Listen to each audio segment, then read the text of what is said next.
Hi, I'm Caitlin.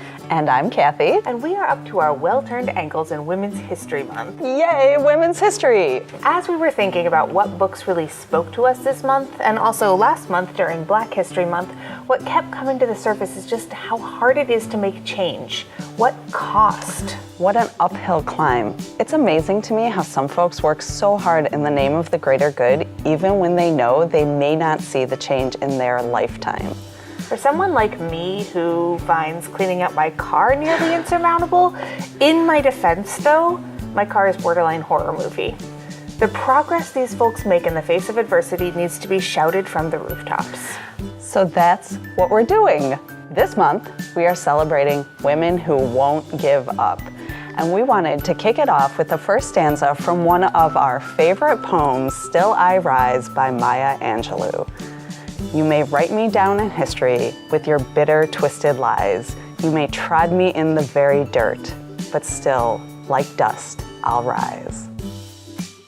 If you haven't already been blown away by this amazing poem, I recommend you read it in its entirety right now. Right now. But wait, first, let's talk books. Oh yeah, okay. I've got The Thing Lou Couldn't Do by Ashley Spires. Lou is totally awesome and pretty fearless. She might be a deep-sea diver when she grows up, or a race car driver, or a pirate. There's nothing Lou can't do, except climb that tree. Lou prefers her adventures to be the on-the-ground sort, but that tree does look really fun. Will she be able to find a way up to the top? Maybe Lou won't make it today, or tomorrow, or even next week, but I love her persistence. We need look no further than Chicago's very own Ida B. Wells to learn more about that fighting spirit. Ida spent her life working as an activist, suffragist, and journalist. Paula Giddings' book, Ida, A Sword Among Lions, is a whopper, but it has to be.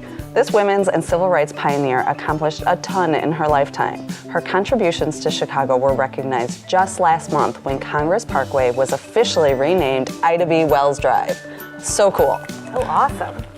Speaking of lifetimes of accomplishment, I've got Shaking Things Up, 14 Young Women Who Changed the World by Susan Hood.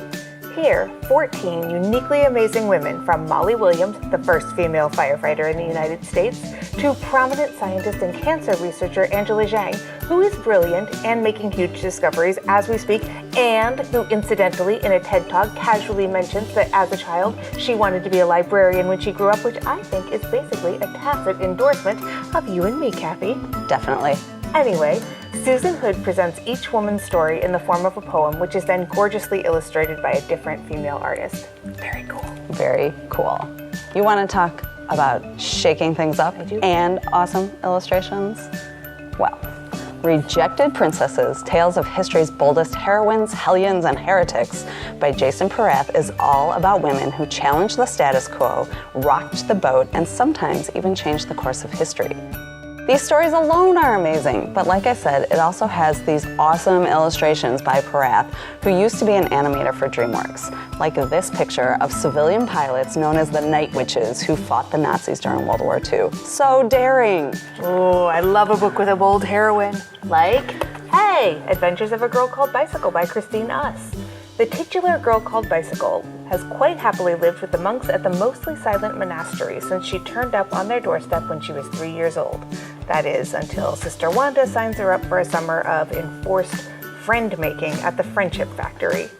Bicycle is not having it, so she saddles up Clunk, her trusty old bike, and sets off on a cross-country trek to find some friends on her own. This weird and wonderful book is hilarious and kind and a testament to staying true to yourself and sticking to the bike path wherever it leads.